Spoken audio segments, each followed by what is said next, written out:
Mega Noticias Los Mochis.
Muy buenas tardes, tengan todos ustedes amigos que nos acompañan en este su programa Haciendo Historia en tu Comunidad, que se transmite cada sábado después de la mesa de análisis a las 12 horas aproximadamente y se repite todos los miércoles, también después del tema del día a las 2:30 horas de la tarde aproximadamente.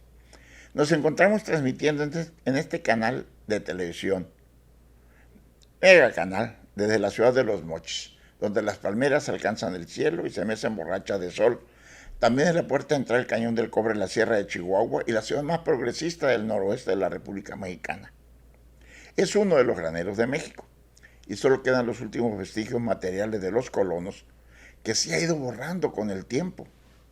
Pero permanece esta dinámica ciudad de Los Mochis que perpetúa al hombre de aquellas tierras donde los norteamericanos sembraron la semilla de este magnífico fruto que hoy estamos presenciando.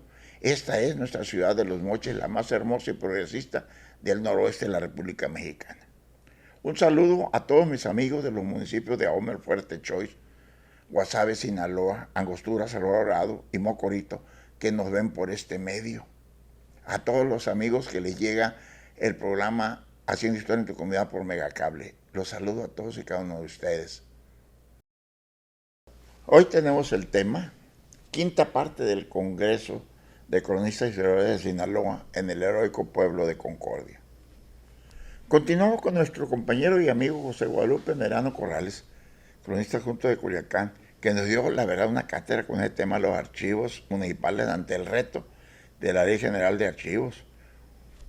Para dejar ya toda esta palabrería y entrar al tema de la disertación que nos reúne, les voy a confesar algo muy personal.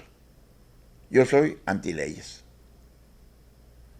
Bueno, hablando de leyes sobre una materia en específico, ya que estamos en confianza, le diré que a mi parecer vivimos en un país atestado de leyes.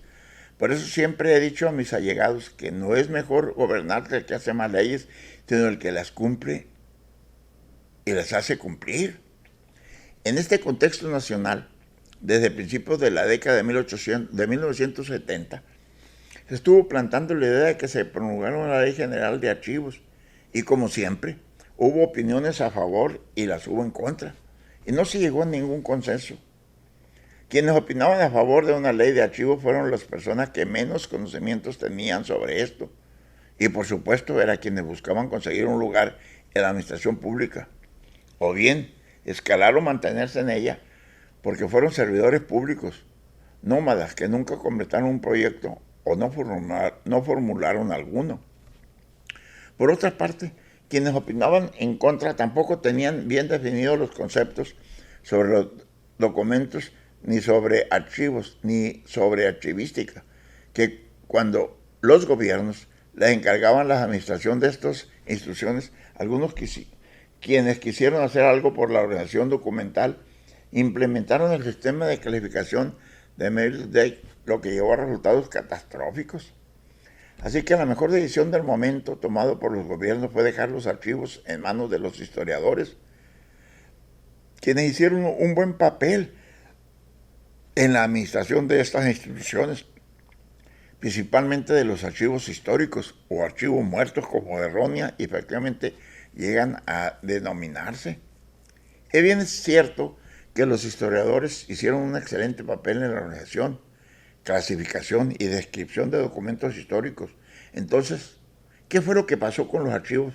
¿Por qué siguen desorganizados o casi a 50 años de preocuparse porque estuvieran tutelados por una ley general de archivos?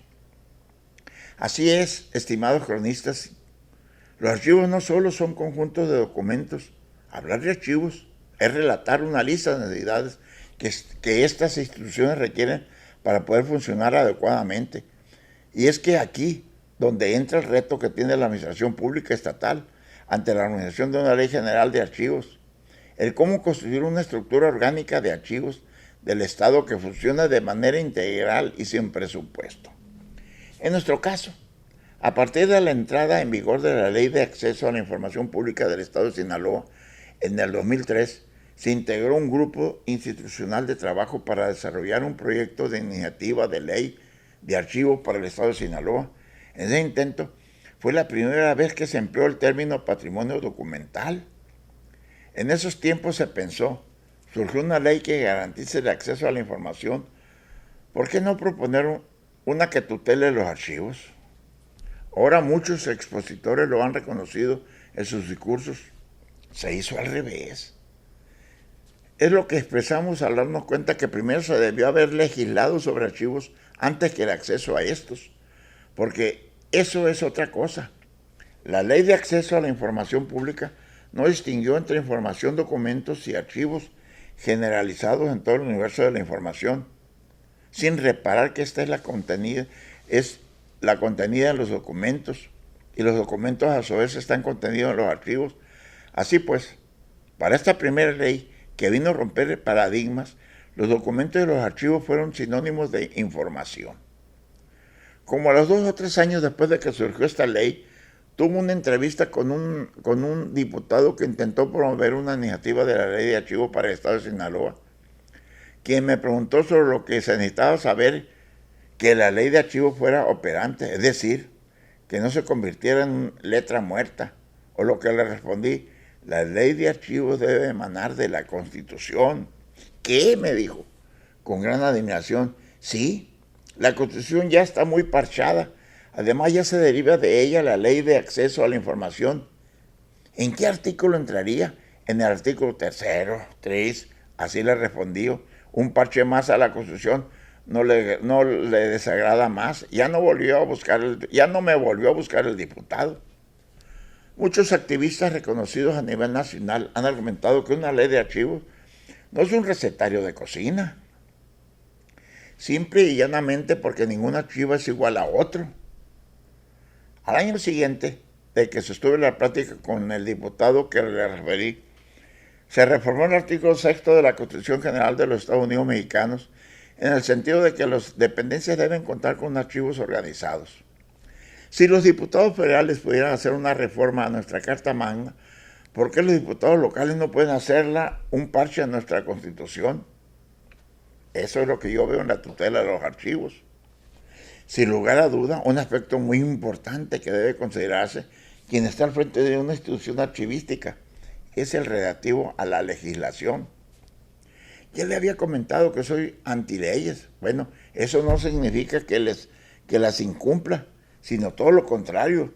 Soy antileyes inoperantes, leyes que no son prácticas o caen en la clasificación de letra muerta, como muchos nos rigen. En la mente de un activista ante galimatías documentales, lo primero que debe hacer es analizar la historia institucional para encontrar el sentido orgánico que debe seguir las organizaciones de los archivos. Es decir, debe encontrarse la esencia por la que los documentos fueron generados, contrario al historiador que organiza los documentos basados en épocas históricas. Por eso enfrenta una barrera para organizar archivos de trámites y de concentración al encontrarse con la época contemporánea. En mis inicios en el archivo judicial, al notar que los soportes documentales seguían un patrón orgánico que ya no variaba mucho de épocas tras épocas, logré descubrir que la existencia de la institución archivística judicial se remonta a una ley del departamento de Sinaloa de 1848. Y poco a poco pude descubrir también que los documentos les fue asignado a un código identificador que permitía su recuperación del soporte documental en el que fueron alojados. Asimismo, y desde entonces, la esencia del archivo judicial radica en un principio propuesto por un archivero prusiano en el año de 1790, denominado principios de procedencia y de respetar el orden original de los documentos. Así que la archivística no es nueva y los archivos son más viejos. No quiero salirme del tema, pero es imposible hablar de archivos sin menospreciar la archivística. Documentos, archivos y archivística son temas imposibles de comentar por separados. Para retomar el tema legislativo, les reitero que a principios de la década de 1970 se han dictado diversas disposiciones jurídicas a nivel nacional que tutelan los documentos y archivos en diferentes vertientes. Primera, la importancia de los documentos y archivos como bienes de uso común. Segunda, el concepto de los documentos y archivos como patrimonio de la nación. Y tercera, la tutela de los documentos y archivos como instrumento de transparencia y de acceso a la información pública. Así que en cualquier contexto, antes que cualquier otra disposición, los documentos se encuentran amparados en la formación cívica del archivista. Este debe asumir la tutoría de los documentos y estar consciente de que no es por falta de normatividad, va a improvisar o a procesar, a solear, creer y saber y archivar los documentos a como Dios le dio a entender. Así pues, todos sabemos que ante la legislación está la Constitución Política de los Estados Unidos Mexicanos, literalmente el artículo 6, y tenemos además la Ley General de Bienes Nacionales, cuyo artículo 6, fracción 18, establece que está sujeta al régimen de dominio público de la Federación los documentos y expedientes de las oficinas, los manuscritos, incunables, ediciones, libros, documentos, publicaciones periódicas, los archivos, las fonograbaciones, películas, archivos, fotografías magnéticas o información, cintas magnetofónicas y cualquier otro objeto que contenga imágenes y sonidos. Los legisladores dieron existencia también a la Ley Federal sobre Monumentos y Zonas Arqueológicas, Artísticas o Históricas, en la cual el artículo 36 declara como monumentos históricos los documentos y expedientes que pertenezcan o hayan pertenecido a las oficinas y archivos de la Federación, de las entidades federativas o de los municipios y de las casas curiales. Muchos de quienes opinaron a favor de una ley general de archivos en los años 70 criticaron el hecho de que los documentos fueran elevados al rango de bien nacional. Pensaron que no era posible que estos fueran considerados monumentos históricos. Por eso considero necesario que los archivos fueran tutelados por una ley sobre la materia. Sin embargo, nunca expusieron el concepto de patrimonio documental, porque la idea que tenía el archivo era lo referente al continente y no al contenido. Otro precepto de ante la Ley General de Archivos es la Ley General de Responsabilidades Administrativas, cuyo título tercero, capítulo primero, establece las faltas administrativas no graves en que incurren los servidores públicos, estableciendo en el artículo 49 incurridos en faltas administrativas no graves al servidor público, cuyos actos u omisiones incumplen o transgreden los contenidos en las obligaciones siguientes: registrar, integrar, custodiar y cuidar los documentos e informaciones que por razones de su empleo, cargo o omisión tengan bajo su responsabilidad, o impedir o evitar su uso, divulgación, sustracción, destrucción, ocultamiento o inutilizaciones indebidas. Análogo a la disposición supradictum, a nivel local existen también las leyes de responsabilidades administrativas de los servidores públicos del Estado de Sinaloa, cuyo numeral 15 establece que todo servidor público tendrá los siguientes deberes. Sexto, custodiar y cuidar la documentación, información y bienes por razones de su empleo, cargo o comisión conserven bajo su cuidado, a la cual tengan acceso, impidiendo el uso de la sustracción, destrucción, ocultamiento o inutilización debida, debiendo preservar la documentación y correspondiente en los archivos administrativos de manera ordenada, de tal manera que permita su consulta o publicidad en los términos de la Ley de Acceso a la Información Pública del Estado. En un contexto más delicado o de extrema atención, se puede decir, y sin acotar las disposiciones penales, existen niveles federales. Nuestra entidad federativa cuenta con el Código Penal para el Estado de Sinaloa, cuyo título segundo tipifica los delitos contra el servicio público, cometido por los servidores en el capítulo segundo, artículo 298, fracción quinta. Establece que comete el delito de ejercicios indebidos y abandono del servicio público quien por sí o por interpretación o interpropósito, persona, sustraiga o destruya, oculte o utilice o inutilice ilícitamente información o documento que se encuentre bajo su custodia, a la cual tenga acceso, a lo que tengan conocimientos, o en virtud de su empleo, cargo o comisión. Conclusiones del tema. Con el anterior repaso a la legislación existente sobre la materia, a la legislación local, no se le va a quedar más remedio que instituir una ley de archivos para el Estado de Sinaloa, espejo, copia fiel de la general, ya que lamentablemente nuestros representantes políticos no tienen la solvencia suficiente para armonizar una ley que no se contraponga con los preceptos antes mencionados. Por otra parte, si los legisladores locales quieren diseñar una buena ley que resulte operante, deben darle vacaciones a sus asesores y dejarles la chamba a quienes han vivido en los archivos, es decir, en que el anteproyecto de la Ley General de Archivos participen quienes han vivido la experiencia en los archivos, pues son los conocedores de la situación real que en ellos se presenta. Todo esto es sin considerar el concepto presupuestal que se debe destinar para solventar la gran estructura archivística que obliga a la Ley General de Archivos de la entidad federativa. Así pues, considero que una ley de archivos, independientemente del formato o estilo que se proponga, que por lo general termina como copia fiel de la Ley General para que no se encasille en el concepto de letra muerta, debe tener un sustento directo en la cuestión política del Estado de Sinaloa para que los archivos puedan figurar en la Ley de Egresos y Presupuestos de Ingresos y contar con los recursos suficientes para acabar la administración de la estructura archivística. Muchísimas gracias, les comentó José Medrano Corrales. Esto fue lo que él escribió y yo lo estoy dando a conocer. Continuamos en segundo lugar con nuestro amigo Jorge Briones Franco, actualmente cronista oficial de Rosamorada, Nayarit. También es cronista adjunto de Culiacán y pertenece a los dos estados, el de Sinaloa y el de Nayarit, con el tema Mazatlán a Concordia, 20 años de la crónica de Sinaloa.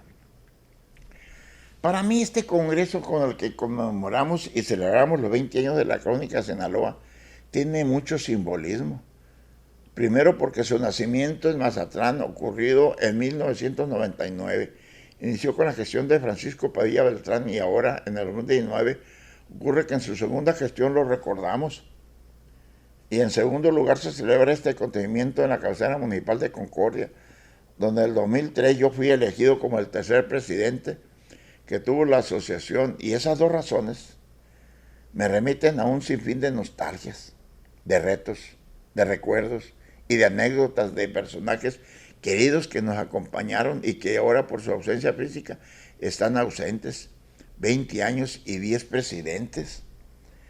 Primeramente Francisco Padilla Beltrán, después José Armando Infante Fierro, tercero Jorge Briones Franco, cuarto Luis Antonio Martínez, quinto Juan Salvador Avilés Ochoa, sexto Óscar Lara Salazar, séptimo Crescencio Montoya Cortés, octavo Carlos Tabizón López, noveno Nicolás Vidal Soto y décimo Francisco Padilla Beltrán.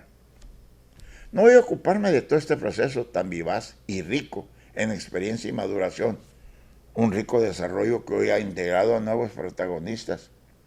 Y no se podía llamar a esta presentación una ponencia, pues voy a dedicarme a destacar lo olvidado en que los memorias e integrantes de esta asociación hemos incurrido involuntariamente. No cabe duda, pero que es preciso que propongamos y sea rescatado pues fueron productos de incesante trabajo de negociaciones, cabildeos y acuerdos finales por la mayor de las instancias de la Crónica de Sinaloa. Su Asamblea General para cada uno de estos casos aporta evidencias documentales. Digo que esto no parece ser una ponencia, pero si tiene el tercero de los temas, el tercero de los 4 temas convocados, al que se refiere a los 20 años de la Asociación Cronista Sinaloa, antecedentes, retos y perspectivas. Me remito al primero de los hechos inolvidables, la honrosa medalla que con el nombre de Héctor Rosendo Olea Castaño, año con año se entrega a nuestra asociación a sus miembros más destacados en su lugar de investigación y divulgación de los productos, de sus materias, de otros rincones de nuestra entidad. Aquí está el acta de la asamblea firmada en Quilá por ausencia del secretario de la época, Manuel de Atocha Rodríguez, que no asistió, por quien se nombró profesional para fungir como tal a Luis Antonio Martínez Peña. La primera medalla se le entregaron con sobrado mérito a don Adrián García Cortés en el Congreso de Mazatlán, tal y como se puede apreciar en el artículo del periódico que aquí se muestra. También muestra el diseño que para tal efecto se elaboró y cuya medalla fue ordenada para ser elaborada en Taxco Guerrero. Este tipo de reconocimientos ya lo expresaban nuestros anteriores estatutos. Yo lo refrendo de nuevo en el título 30, H de preseas y reconocimientos. Establecer el otorgamiento de premios, preseas y reconocimientos o cualquier emblema, título o diploma con los cuales la asociación reconozca por sus méritos a los cronistas asociados o a personalidades de la ciudad que destaquen en la historia y la crónica. Por lo tanto, solicito formalmente que la Asamblea recupere este acuerdo y lo lleve a la práctica año con año en futuras ediciones de los congresos de nuestra asociación. Concluyo recomendando como miembro de esta asociación y regularizado en mis cuotas hasta el día de hoy, así como miembro de la Comisión de Honor y Justicia, que la próxima de medalla sea entregada al cronista Manuel de Atocha Rodríguez, en paz descanse, acaba de fallecer ahora con la pandemia, tanto por su contribución a la historia y crónica de Sinaloa, especialmente de Guasave, como por la vigencia en que él se mantiene. El segundo olvidado se refiere a la biblioteca que con el nombre del luchador social Joel Ramírez Montes debemos cuidar, mantener y acrecentar, y que originalmente fue inaugurado e instalado en el edificio de Ifocur, hoy sí, con el apoyo entusiasta del director del entonces Ronaldo González Valdés y del propio Francisco Padilla Beltrán, entonces jefe de investigación de esa institución, para nutrir sus fondos bibliográficos y documentales. Doné mi biblioteca personal de los libros más queridos de historia regional y de Sinaloa, un total de 1000 libros, cuyo inventario tengo a la mano, una de cuyas copias hice llegar al director del Archivo General del Estado de Sinaloa, maestro Gilberto López Alanís, pues algunos fueron integrados, quiero indebidamente a la biblioteca del archivo. La intención era que se desgranaran de ellas y se reintegraran a la crónica de Sinaloa. Obtuve la promesa del maestro de que así sería, pero no sé en qué quedó ese tal ofrecimiento. Antes de fallecer, don Adrián García Cortés publicó un artículo que traigo a la mano proponiéndole que, entre otras cosas, que esa biblioteca se recupere y se dispusiera en actividad. Por ello, esto es una segunda solicitud que amablemente hago a este foro, con el fin de que la Asamblea tome la decisión pertinente sobre el particular y se siga enriqueciendo. Un tercio olvidado es la aplicación de la memoria del encuentro de fronteras que hicimos en Escuinapa, en común esfuerzo con los cronistas de Durango. Aunque todos los organizativos y el trabajo para avitallarlos fueron cubiertos por nosotros, aquí algunas notas de prensa de ese evento, que fueron muchas, pero eso traigo unas muestras. Y aquí a la mano el ejemplar de esa memoria que incluye, se diseñó para su publicación. Menciono algunos de los temas que entonces se presentaron y que no dejan de tener vigencia. Quiero que aspectos como estos deberían estar vigilados tanto por el Comité Directivo y Vigente como por la Comisión de Honor y Justicia, para que no se olvide y para preservar tanto el honor como la justicia. Básicamente, esas dos serían las principales propuestas de que se nutre mi ponencia. Me ocupo finalmente de comentar algunas fotografías con las que ha acompañado mi texto, especialmente el tercer número de la revista que quedó diseñado ante la presidencia del doctor Juan Salvador Avilés Ochoa. Muy buenos contenidos, pero ¿se publicó o no? Gracias, muchísimas gracias. Continuamos con otra crónica en el próximo escrito. Muchísimas gracias por su atención. Nos vemos el próximo sábado.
Mega Noticias Los Mochis.